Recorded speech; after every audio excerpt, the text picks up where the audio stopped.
All right. Hello, everyone. This is Volts for November 10th, 2025. So there were some elections. How did they go? I'm your host, David Roberts. In May of 2024, I introduced y'all to a group called Climate Cabinet, which is devoted to identifying state and local political races where A, there are substantial climate implications, and B, a small amount of attention and money can make a big difference. The Moneyball of climate, as the somewhat glib tag has it. In November of 2024, I caught up with Caroline Spears, head of Climate Cabinet, about the races they had identified that year and how they had turned out. As you might imagine, that was a somewhat muted, not to say funereal, affair. Listener, the races did not turn out well. Anyway, I have decided that this needs to be an annual Volts tradition. After the year's elections in November, I'm going to check with Caroline about how they went. So I'm excited to have her here with me today for what is likely to be a much happier conversation than our last one. First, we are going to cover several individual races, and then toward the end, we will discuss what this all means for the electoral landscape in 2026.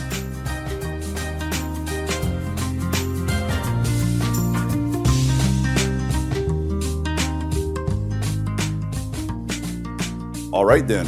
No further ado, Caroline Spears, welcome back to Volts. Thank you so much for coming. Thanks for having me back. What a difference a year makes. So much to talk about. So, how many races did Climate Cabinet track this year? At Climate Cabinet, we were working on 45 races across the country this year. And of those 45, how many went your way? 41. Yep. Just to be clear, does this mean that Climate Cabinet just chose to track a bunch of easy races that were sure victories? Dave, I remember like 6 or 7 months ago, there's a few people, and I will name names. I will tell you who I was like, I don't know about them this year. I remember sitting down with Jared DeLoof, our incredible political director, about 6 to 8 months ago when we get involved early. So that's where we're getting involved in these races. And the national mood was terrible, and HR 1 had just passed. And I looked at him and I was like, are we sure that we're going all in for John McAuliffe in Virginia? Or what? This is an R+5. And we just looked at each other like, okay, we looked back at the numbers, we looked at where the data was trending, and we're like, maybe this is like a multi-cycle play, but John is such an incredible, he was a climate advisor in the Biden administration. We're like, this guy would be an incredible asset to public service. And we were like, we're crazy, but we're going for it. And that's, and then guess who won by 0.48% as of the last count on Tuesday? John McAuliffe.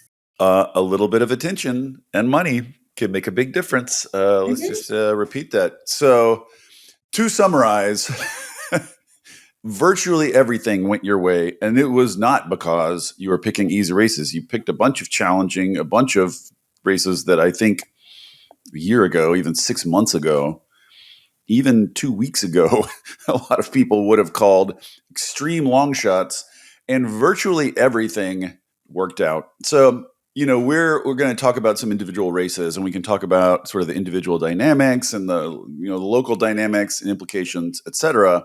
But I do think it's probably important just to acknowledge at the outset, clearly something was going on this year bigger than any individual candidate. Clearly, this is an anti-Trump sweep. Like whatever else we say about the individual races, clearly the national anti-Trump mood is the big story here. Don't you agree? Totally agree with that. I think we're seeing, and that was shown across the country in the big turnout differentials we saw across many of these states and many of these races. We're still seeing candidates overperform. Like candidate quality is still important. If you're someone and you go talk to all of your voters and they meet you and you're able to target your messaging, you still have a big impact. But the turnout differential was huge, and it's because people are focused on the national picture. And I think people are very upset about what's going on. And that's creating a lot of enthusiasm for voting. And another thing that a lot of people are taking out of this is that sort of the phenomenon of Trump, the reason he won both times is that he pulled a lot of voters to the polls that were not previously voters, like that were not typical or steady voters. And there's been all this debate, this question about whether those people would continue to come out, whether they would come out for non-Trump candidates. And it sort of looks like they won't. It sort of looks like they're back on the couch. I mean, obviously we'll have to wait for a national election year, but that's kind of how it looks, don't you think? Like the Trump is kind of a one of one. That's kind of what we've seen in the past. Where Trump, he's a very emotional figure for a lot of people, and he definitely engages folks. But I would also say that this year turnout was up. We saw turnout over 2021 levels. You have to pick kind of a comparable year to get it. This isn't true across the country, but turnout was up definitely compared to 2021, which is our last kind of comparable off-cycle election. So it's, you can look at turnout differentials. I think you can also say we are seeing more engagement from voters than we saw in years past. So that's interesting. I think we definitely see a backlash against some of the federal policies. I mean, Abigail Spanberger winning by almost 20 points in Virginia. I mean, you're definitely seeing some federal backlash, especially there. Somebody told me last night that every one of his endorsements lost. I don't know if that's true, but I think certainly the bulk of them did. So, yeah, it's just like, does Trump extend beyond Trump, I guess is the question. And it kind of looks like it doesn't. And he struggled with this in his first term as well. That's not a new phenomenon. I would say I personally do not track who Trump has or hasn't endorsed. I try to not listen to that particular part of the news cycle. We're very data driven. We focus on the state and local candidates. Usually Trump's not getting involved there. But to the extent to which he can convert kind of his brand across, he wasn't very successful in his first term, and it's looking like that's still holding on the second. But we have 3 more years of this. We'll see. So let's talk about some races then. Let's start, of course, with the one nearest and dearest to my heart, the Georgia PSC election, which Volts listeners will be very familiar with since I did a whole pod on it a couple of weeks ago. Hank Green, beloved of the internet, saw that pod and then made a video about it, which went out to his how many millions of subscribers, and just it really seemed like word got out. So tell us how that turned out sort of relative to expectations. This is another one of those races where, the fundamentals were kind of on Hubbard and Johnson's side going in. But let me just be clear about the stakes going into this race. A lot of unprecedented things happened in the Georgia Public Service Commission race. First, public service commissions are never the top of the ballot. Yeah. And this year they were. It's never happened before. Second, it's incredibly hard. Incumbent public service commissioners very, very rarely lose re-election. We only elect them in a handful of states, and incumbents, they almost never lose. So there were kind of cross-pressured things going into Tuesday. Coming into that night, my expectations, just to be clear, where I was like, I think it's going to be close. I can't say who comes out. The fundamentals are good, but the incumbency factor is so strong, especially for this type of election. And to come out of Tuesday with a 60-40 is pretty unprecedented. Hubbard and Johnson, the 2 candidates who flipped those seats, they won 60% of the vote on Tuesday, and that's shocking. I think that's why it's generating national coverage. Yeah, and I will say, toward the end of that race, it does seem like Republicans woke up a little bit. Like Governor Kemp started dumping money into it. You saw Marjorie Taylor Greene. They somehow caught Marjorie Taylor Greene's ear and she started stumping about it. So they made some effort to counteract this, but it was the margin was crazy relative, I think, to anyone's expectations.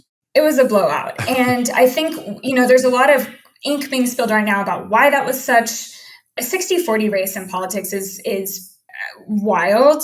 And you have to look at why. And I think there's kind of a lot of ink being spilled about why, but you really have to look at 2 narratives, which is the affordability narrative, the electricity rates narrative that we're seeing dominate a lot of the coverage. And you also have to understand that a lot of folks in the state, especially the Ossoff campaign, were looking at this as a way to think about 2026 as like a testing ground for 2026. So there was investment there. on like Democratic base turnout that also contributed. And I think you brought those two pieces together, and that's how you get a result like that. Yeah, this seems like a big signal Yeah. that Dems are ready to turn out and that affordability is going to matter. And let's also talk briefly about what's going to happen next year in the Georgia PSC. So in a sense, this was almost kind of the appetizer. The main meal is next year. Tell us about what's happening next year. Hey, maybe for you, Dave, but I hang out at state and local government. This was the Georgia Public Service Commission was the main meal for the year. But I mean, the Georgia Public Service Commission, if there's another one open next year, and if Democrats win that one, then they have a 3-2 majority on the Georgia PSC, which is a very big deal. Like right now, they have a minority, they have a voice. You know, they can, I think, stop some things or slow some things down. But if they win the one next year, then we're really off to the races. That's a majority. And it's not just Georgia. Arizona is going to elect public service commissioners there. They have a slightly different title for it. Let's not get wonky about it. It's the folks who regulate the electricity sector in the state. So it's not just Georgia. We're going to see these races across the country next year. And this was kind of the playbook for what voters care about, what people are engaged on. And I think you have to look at those opportunities next year in Georgia and Arizona and say, you know, if you have candidates who run on that clean energy affordability message and with the existing kind of enthusiasm that we're seeing with voters, it's a good combination for folks who want to run on how clean energy is lowering your electricity bills and kind of want to run on the incumbent's bad record. I mean, we talked in Georgia, the main theme was how many times the existing public service commissioner had raised people's rates. In Arizona, same thing, raised rates multiple times over multiple years. And let's talk about affordability, because what they also did, you know, the fastest to grid and cheapest to grid right now is solar and storage, which everyone listening knows that because you've been listening to Dave's podcast about just the cost drops that we've seen. In Arizona, those commissioners have instead doubled down on expensive, polluting power plants instead. It's like they actually took the state's renewable portfolio standard and then they just gut it for no reason. They weren't going to, they just took that 15% down to zero. And I'm like, this is the cheapest thing you could possibly be building right now. I know, just in Arizona, for Christ's sake, for the sunniest state, I would imagine. This will be interesting too, because I highlighted in Arizona, it's called the Arizona Corporation Commission. I highlighted one of those races a year or two ago, and it was like a blowout. You know what I mean? Sort of like what we expected, because the utilities love the incumbent commissioners, because the incumbent commissioners love the utilities, and it's very cozy, very hard for someone to break in, hard to get any attention, et cetera, all these things we've been talking about. So it'll be really interesting next year to see if some of this turnout enthusiasm, some of this new attention and awareness about PUCs, some of this heightened concern about electricity prices, if all of that can come together and change the Arizona race. It'll be a nice sort of A/B test for me. It will. To show how things have changed. And it just shows you what a win that was on Tuesday to see results like that. I mean, you've been following these races for a few years. You know how challenging they are. You know how the incumbency advantage is so strong there. And I think it just highlights the success. Okay, so that's Georgia PSC. Congrats to everybody who worked so hard on that. Let's talk about Virginia. What a crazy story is Virginia. They booted a Republican governor in favor of a Democrat. And they went from, what was it, a 51-49 majority they had? One seat majority. In the House of Delegates to 64 out of 100 now. Like we were following this stuff on election night, and I was following your feed, and we were like actually within spitting distance of getting a supermajority in the Virginia House of Delegates, which like 0.0 people thought was even in the realm of possibilities. So talk a little bit about Virginia, what the dynamics are there, what Spanberger ran on, and what happened in the House of Delegates. I mean, that's a romp, like a 13 seat shift. That's an incredible romp. Flipping 13 seats is astonishing. What we clearly saw is that House of Delegates campaign, one thing that we talk a lot about is how early, like by the time you and I are talking about some of these races, some of these candidates have already been running for 2 years. And that was absolutely the case in the Virginia House of Delegates. I mean, folks started running for this easily over a year ago. 18 months ago is when we first started talking to folks who were interested in running, definitely running again, and starting to put together our plans for it. That was an astonishing number of flips, and expanding to 64 out of 100 seats was wild. I mean, Dave, I like posted this because at some point in the night I go, aren't they close to a supermajority? They're 3 seats shy. And that was another one where the polling was underestimating, but we really saw a lot of these districts that had already kind of gotten a little bit more flippable, a little bit more competitive, but we're still probably out of the window. I mean, I'm talking districts that went, in the 2010s were going R plus 15, R plus 20, got a lot more competitive. And that's the way of election. Like, that's the way of election of it all. I think this is the election that Mike Johnson was trying to dismiss as, it's just blue states electing blue leaders. It's no big deal, which is just hilarious to me. Hilarious bit of coping. There was a Republican governor. There is a Republican governor in the state of Virginia. I'm like, there is until January. I mean, this is easily a purple state. Tell us a little bit about the stakes in Virginia, policy-wise. Like, what might be possible now? What might happen now that couldn't have happened before? So going into Tuesday, here was the dynamic in Virginia. This is a state that, after electing a trifecta a couple of years ago, passed 100% clean energy legislation, the Virginia Clean Economy Act. And this last governor did everything he could to kind of take that backwards. The one thing that sums up Governor Youngkin's stance on climate is that folks wanted to build a battery manufacturing facility, bringing manufacturing jobs to the state of Virginia. He said, I don't want that. And you know who picked that one right at? Governor Whitmer in Michigan said, bring those jobs over here. It moved. Amazing. He turned down an electric vehicle manufacturing facility. And so that was kind of the disinterest in jobs, disinterest in building the clean energy economy that we were seeing. The one exciting piece of legislation for the last few years was VPP legislation that did make it through. So kudos where kudos is due. We love VPP enabling legislation, things that bring down rates. But it was just this stall out for 4 years. And we knew we had leaders both in the House and in the Senate who had passed the Virginia Clean Economy Act. And it was our jobs to say, okay, how do we put y'all in the driver's seat again so you can keep moving forward? So this is, at the very least, that act is going to be more vigorously implemented. Can I put one challenge? Yeah.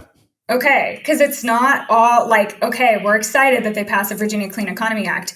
Many folks who are listening know about the PJM electricity price spikes. Yes. The Northeast states have seen price increases on electricity. There's a lot of grid issues. There's data center build out. There's a lot of challenges facing that grid. And I think the governor and the speaker and the leadership in Virginia has a big choice in front of them. They're facing enormous pressure from those electricity price spikes. And the choices in front of them is, do you expand clean energy or solar storage, DERs, VPPs, fastest to grid, cheapest to grid? Let's get that VPP legislation implemented. Let's get it working. Or do you greenlight gas expansion? And they will face a lot of pressure to do the second thing. But that's the big choice. Yes, a lot of national pressure, a lot of pressure from the utilities, a lot of pressure from Democratic consultants who want everyone to move to the right to capture swing voters, a lot of pressure from inside and outside the party. The pressure will be intense in Virginia, I think. But the good thing is we now have leadership who looks at clean. Like, if the election Tuesday had gone a different way, which of those two buckets we were ending up at. Yeah. And so what we have now is a window of opportunity in a way that we simply didn't have before Tuesday. And I think they face an enormous place to show leadership the way that Governor Pritzker just showed leadership in Illinois, which is, this is how we keep the electricity prices under control. This is how we keep the state on track. We just saw Governor Pritzker say, let's build out storage to make our grid affordable, to make our grid resilient. And so they have that choice in front of them. And we're in a much better spot than we were before Tuesday. What's your sort of read on Spanberger? I guess the rap on her is that she's, a moderate, which different people feel different ways about. But do you think she's got kind of the steel, the spine to stand up to that kind of pressure and to double down on clean energy? Do you have a read? We really got more involved in the House of Delegates races this year. I will say that Governor-elect Rep. Spanberger, before Tuesday, did work in the CIA. So if you're asking for someone with steel, I think that background kind of speaks for itself. I think she's inheriting a large amount of challenges. And I would say to everybody listening, whether you work for a clean energy company, an advocacy company, now is a perfect moment to bring that expertise. If you live in Virginia, if you have government affairs teams, make sure that you are part of the conversation over leadership for the future of Virginia, because they need to hear from you about jobs you're going to create, about how you're going to keep the grid resilient, how you're going to deal with electricity price increases. If you have solutions to that and you're building clean energy solutions to that, now is the perfect time to make sure that those solutions are part of the conversation. So let's talk about New Jersey. Similar wins, maybe not as dramatic, but tell us a little bit about what happened in New Jersey. So in New Jersey, we saw another overperformance. I think going into Tuesday, Kamala Harris won that state by 4 percentage points. And so that was a big question, is where are New Jersey voters' heads at? And, with a top of ticket race like a governor, that really tells you a lot about, and we just saw a rebound in New Jersey, specifically rebound for Cheryl, who multiple times throughout the campaign kept talking about the cost of energy, the cost of utility bills, talking about clean energy. I think I saw a stat earlier today that she cited that in it was like over a quarter of her campaign ads. So she made this a central focus, and she overperformed and won that state, more than double the Harris percentages from 24. And then you had a couple of New Jersey reps you were backing too as well.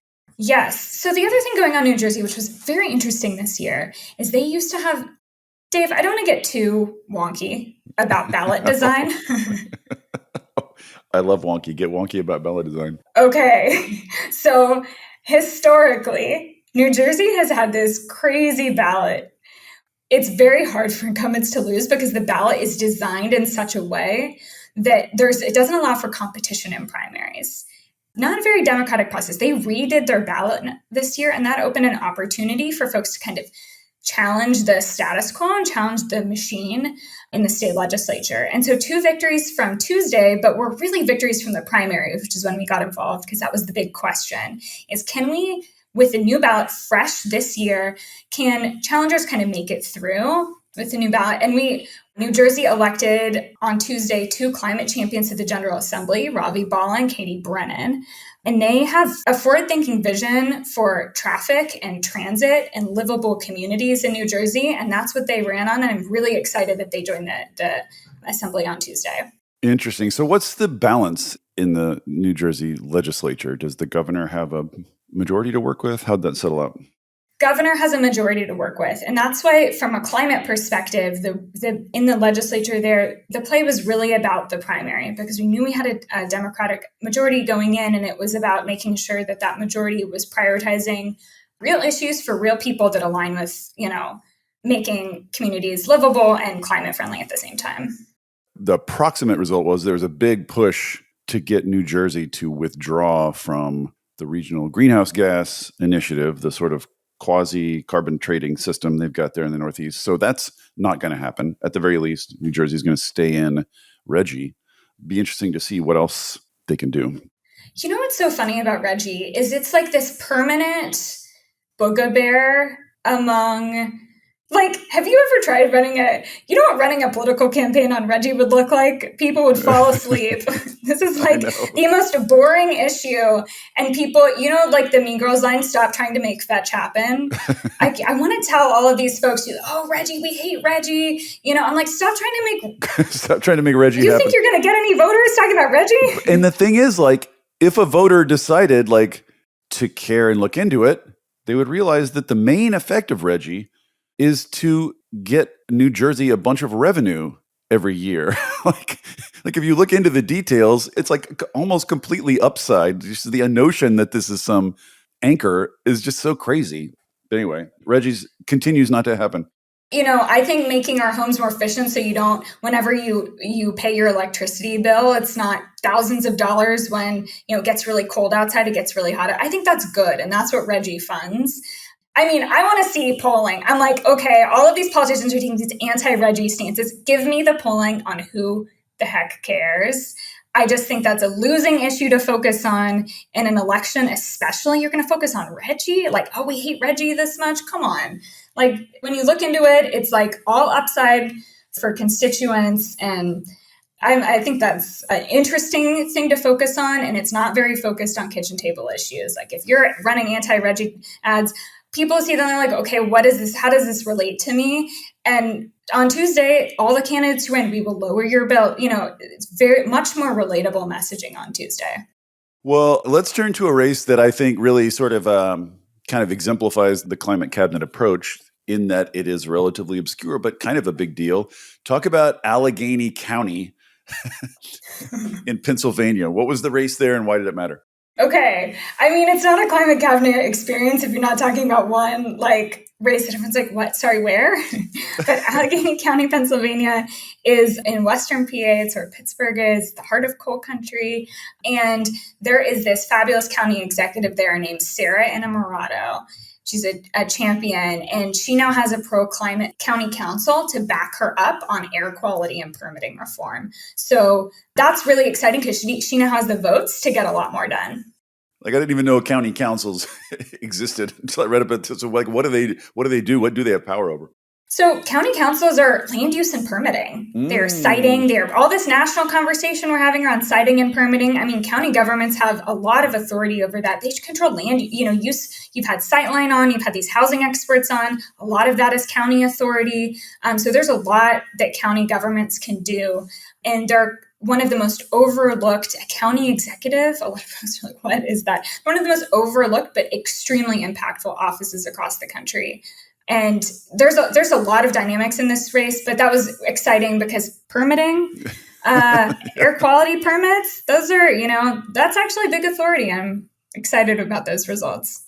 Interesting. Yeah, it'll be fun to see what they do with that. And while we're in Pennsylvania, we should mention the Supreme Court of Pennsylvania. Yep. That was a big fight and came out well. Okay, well, Dave, you're like, let's really go into the obscure races. You want to talk state Supreme Courts? Let's talk state Supreme Courts. We're in this national conversation around gerrymandering, and Texas is drawing maps, and California is responding. State Supreme Courts are where it's all at. If you care about all this, politicians shouldn't choose, who gets to draw the maps? What are they drawing those maps for? It always gets litigated at the state Supreme Court, and who controls those state Supreme Courts is absolutely important. So that Pennsylvania victory on Tuesday was really important. And again, we're always thinking about 2026. It's not enough to just take one election. We're always thinking, what does this teach us about what we need to change, what we need to double down on going into next year? And it means that North Carolina has state Supreme Court elections in 2026. Many other states, keep it on the radar. So Pennsylvania, just to be clear, they had a kind of a progressive majority in the Supreme Court, and it was just under attack. It was under challenge, basically, and they preserved it. Is that what happened? Exactly. It's a retention election. It's a little wonky, but basically you have this guy named Jeffrey Yass, and he's this billionaire, and he just dumps money into these races across the state, and he kind of tried to mount a campaign, but ultimately unsuccessful.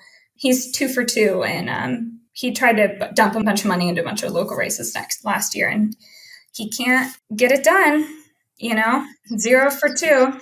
It's nice to hear that, billionaires can throw money at something and it not work. It's like they can't do just anything they want.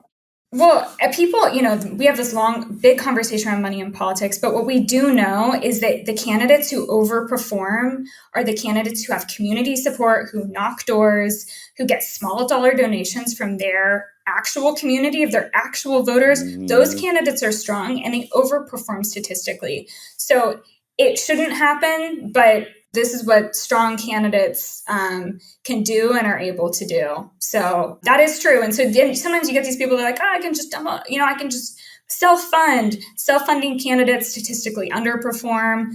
Interesting. Yeah. So that's some good news about democracy. Yeah, it is actually. That is heartening. All right. What about continuing on the obscure tip, Whatcom County Council. Is that how you pronounce Yes. that? This is in my state, I should know. Is it Whatcom? Dave, you're the Washingtonian. I'm the Washingtonian. Washingtonians? Yes, this is Whatcom County Council, but yes. They are quite significant as well. Really excited about Whatcom County.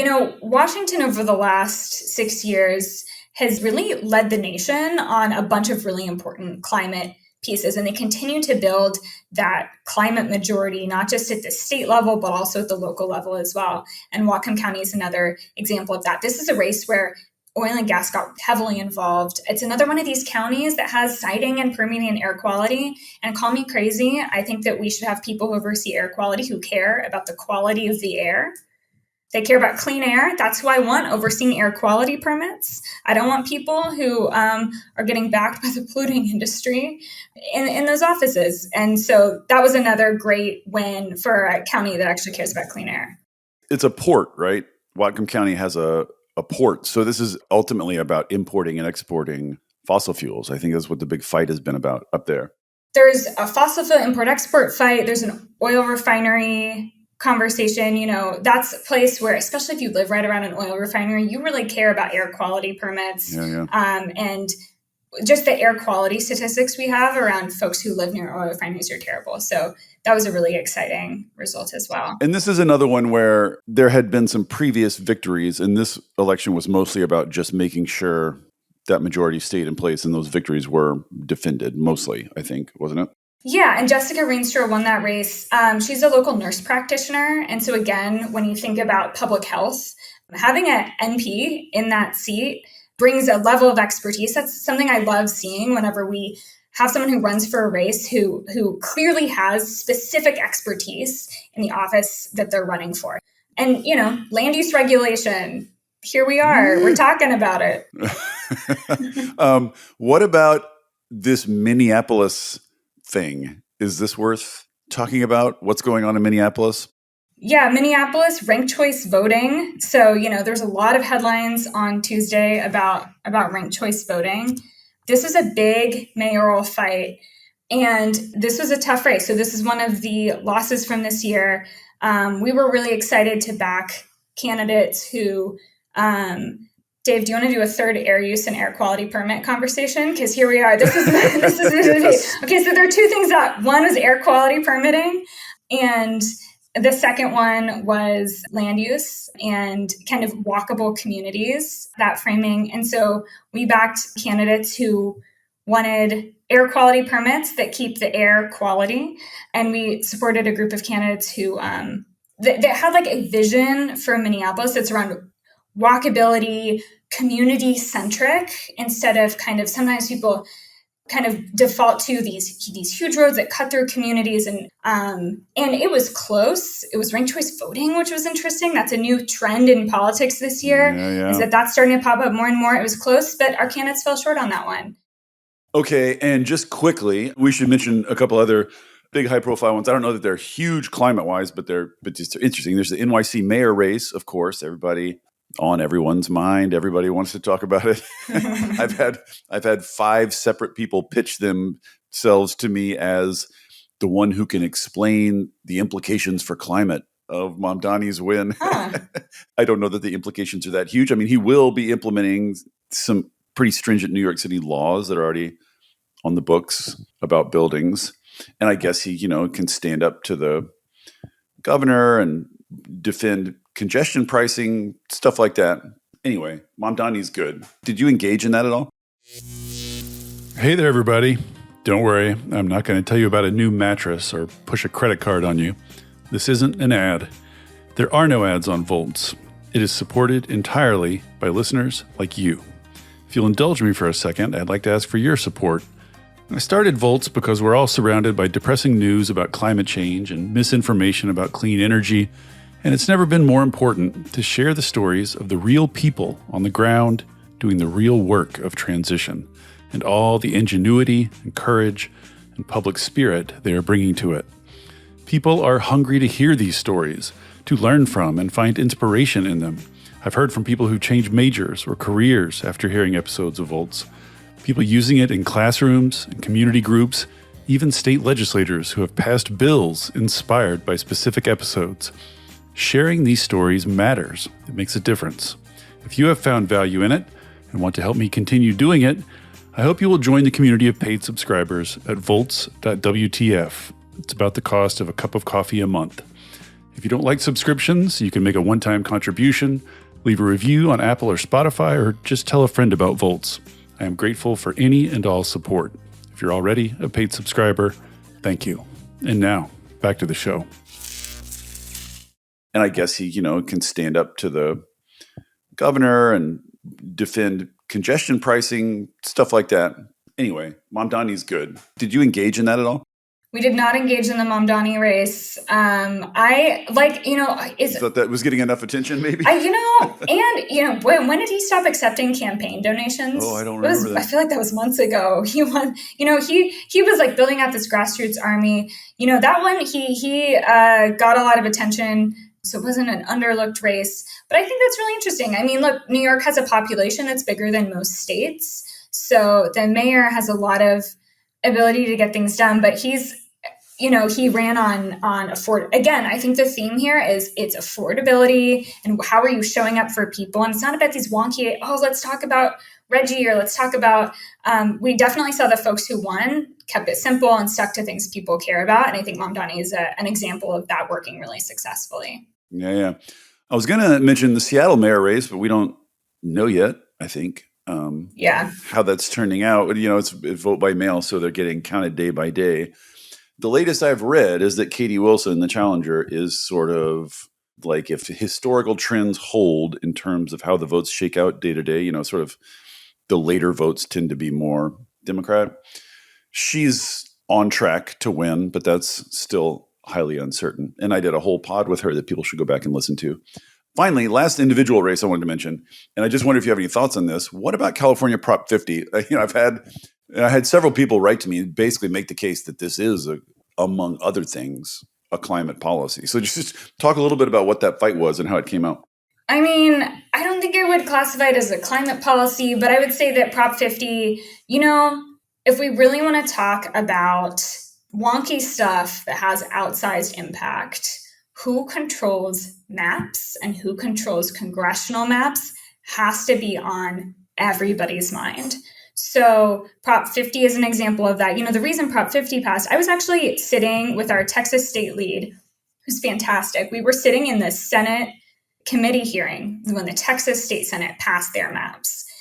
And the chair of the committee, and you can look this up look direct to camera, and said, we are passing these maps to give Donald Trump 5 more seats in next year's elections. Which is like, these guys do not know how to keep the stage directions to themselves. They keep direct to camera. They keep blurting what the lobbyists are telling them. They keep blurting it aloud.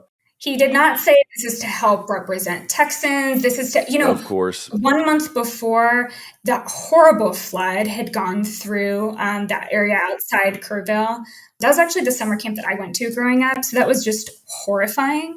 And it's just an example of how climate disasters are continuing to impact people. And for that to be what he said 1 month after that flood, I was horrified, sitting in that Senate gallery, hearing him say that, this is, we are going to do this. He's excited. It's a priority for him. But it wasn't about, he explicitly said it is to help the president in next year's elections, not to help, I didn't hear in that comment, this is how it's going to help the people of Texas. And so you want to talk about big impact? That's the power of a state legislature. Yeah, and 5 more votes in the House of Representatives is a huge thing. So California is now going to redistrict and, squeeze out several more Democratic votes just by tweaking borders and stuff. But you and I probably agree. I don't know actually how Republicans think about this, but I think generally Democrats in their heart of hearts would love to just have a national law on gerrymandering that makes it some sort of objective, something other than just rank obvious partisanship. But until that happens, it just seems like this is going to be the cycle, one state after another kind of doing this. Where do you see this ending?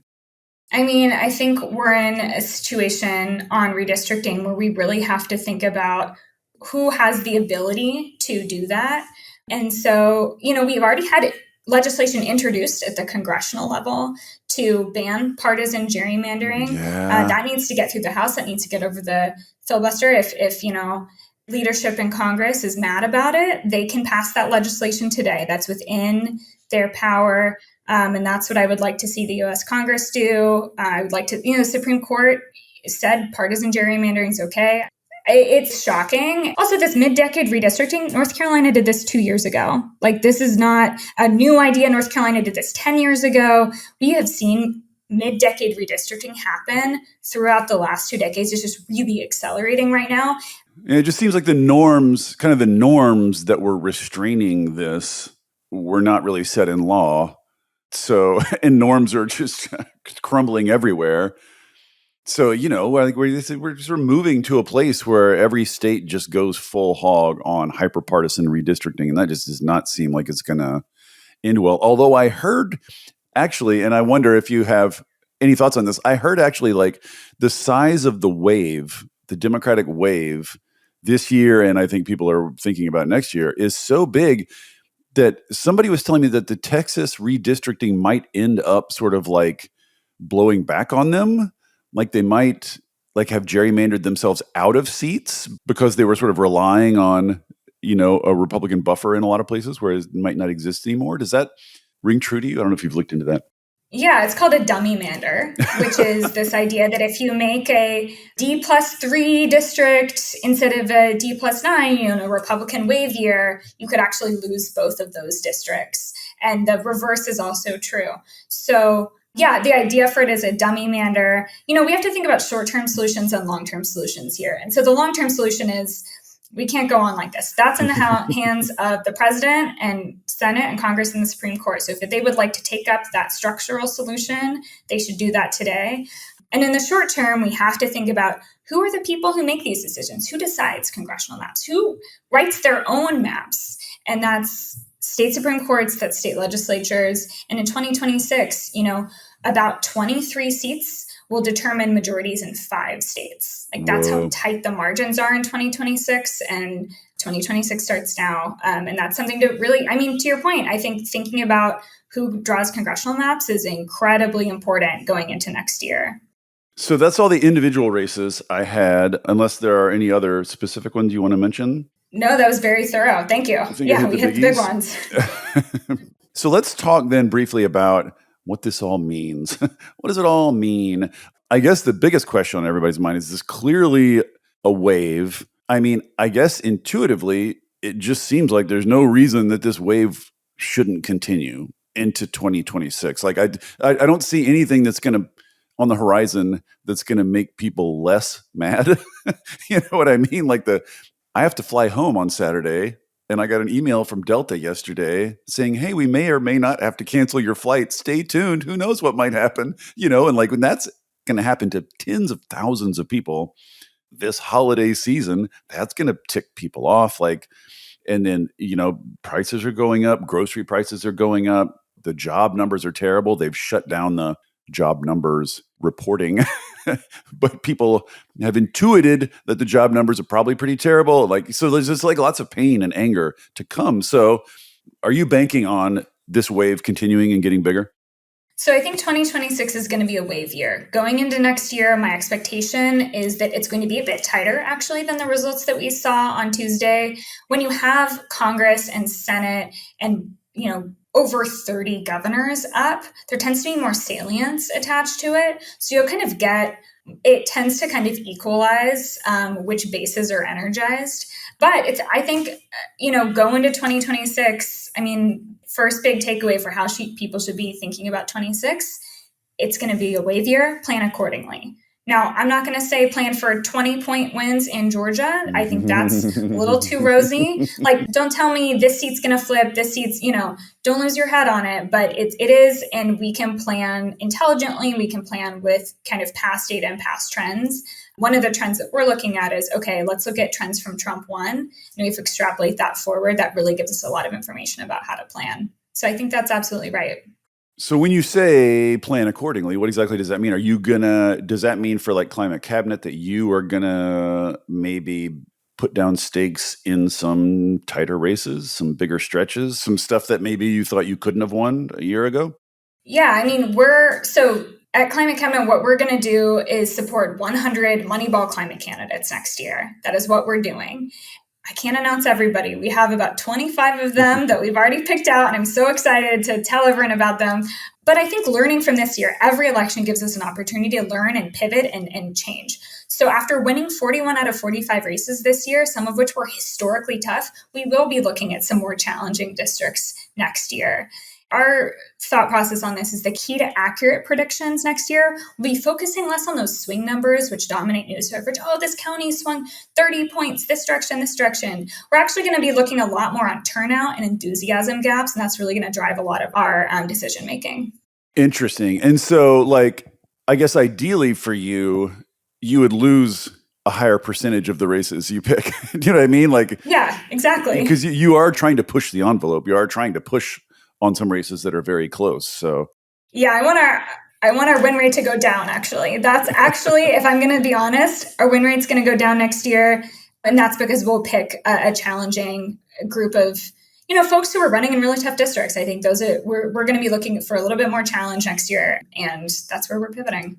It's too early for all this, and I'm sure you'll make announcements and stuff. But is there a race or a couple of races, a handful of races that you are that are top of your mind next year? Like, can you reveal kind of what are the 2 or 3 biggest, most important races for you next year?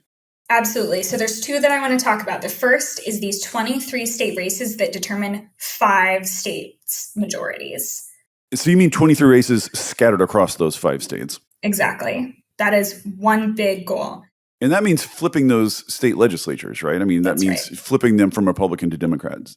And so wait a minute, 23 races could determine who has the majority in 5 separate state legislatures? That's right. That's like 4 races per state. Yep. It's wild how tight things are. It's wild. And those are going to be tough, but folks are already running for those races. That's truly how close it is next year. We've launched our first endorsement of 2026, which is Juan Sanchez for New Mexico Land Commissioner. And so when you think about what types of races come, I think this is a perfect example. So Juan Sanchez is like a 12th generation New Mexican, someone who deeply cares about this state. And the land commissioner is incredibly important. They control siting and permitting and land use decisions for millions of acres in New Mexico. And they have a very important duty, which is those New Mexico lands actually fund a lot of the public school system, in particular, their preschool system. Oh, like fossil fuel revenue from exploiting the land? So what I'm really excited about this land commissioner is an opportunity to make sure that New Mexico schools are funded for the long term. And you kind of need someone with a long term, not someone who's like trying to go in and, it's a long term perspective. The fiscal solvency of the Mexico education system is incredibly important. And so what Juan Sanchez is running on and excited to do is how do we build more batteries, more wind, more storage, more clean energy to make sure that New Mexico public schools are funded for the long term. And that's what he's really focused on, is that diversification, economic benefits. So that land commissioner is incredibly important for 2026. And it's not just Juan Sanchez. We will be supporting 99 other people just like him running in these absolutely critical races. And do you as yet have a candidate that you are backing in that crucial 3rd Georgia PSC race that's happening that will determine the majority on the Georgia PSC? Is there someone in that slot yet? Not yet. Well, what an important person that is going to be. So just to wrap up, I wanted to talk about one thing, which is, as you say, the major theme Like if you listen now to the sort of Democratic chattering class, the consultants, everybody has decided energy affordability is the thing. It's going to be a big focus, state races, national races. And so everybody's got to run on energy affordability. This is what I hear over and over again. But Caroline, what does that mean? And by which I mean, you can say energy's too expensive and I want to make it cheaper, which is fine. But like at some point, someone's going to ask you, how are you going to do that? And what is the Democratic policy agenda to make energy cheap? Because I worry that like the sort of kind of default is build more natural gas because natural gas is cheap. Like I said, it's going to be very easy for the energy affordability message to get hijacked in a bunch of different ways without a pretty clear vision of what the policy is that's going to make energy cheap. And I have not heard much along those lines. Tell me if tell me if you've heard otherwise. So I think the overall good news here is that when we think about cost of living, if you care about climate, you now have real solutions to cost of living in a way that maybe we didn't 15 years ago. So you want the cheapest form of electricity onto the grid, that's solar plus storage. You don't have to take it from me. You can read NextEra's investor notes. They publish them on their website. Their investor slide deck is exceptionally clear that the only thing you could possibly build in the next 2 years is solar and storage. It takes 5 years to get a gas turbine. I mean, that's just not a feasible solution to today's electricity price increase. So I think that's the first piece. The one note I wanted to add on that is if there's anything that is faster than solar and storage, it is existing capacity in households, which you can exploit via virtual power plants. Like that is like solar and storage, you still have to build. Mm-hmm. The residential capacity is there already. You literally just have to go get it. You just have to set up a system whereby it can count toward these things, which Volts will have a lot more to say about in coming weeks. But so do you think, like I love what you're saying, but is that like, am I going to hear a unified voice from Democrats next year saying solar and storage is the cheapest form of energy? The more of that we have, the cheaper energy is. Like, I would love if Democrats across the nation were saying that clearly, but do you think they are? Is that what you think the message? Is that what you think like the national consultants have in mind when they're talking about this? To be honest, we have a lot of work to do because that's the truth, right? Like, and again, it's not just me saying that. You want to look up who NextEra is? Go Google who NextEra is. I mean, look what people are buying, or look at the LCOE report. Exactly. Look at the IEA report. I mean, it's very clear that that's true, but things being true, has limited effect. Exactly. Just because something's true doesn't mean that people have heard about it. Just because we live in this bubble doesn't mean that other people know about it. So no, I don't think that without work, we're going to see a unified message on it. And that's kind of what I referred to earlier. Like everybody, if you're listening to this, that is our job, is to say, hey, I know you last checked in on this issue maybe 15 years ago, and the electricity market looked real different back then. Welcome, we're back. We're going to have this conversation again.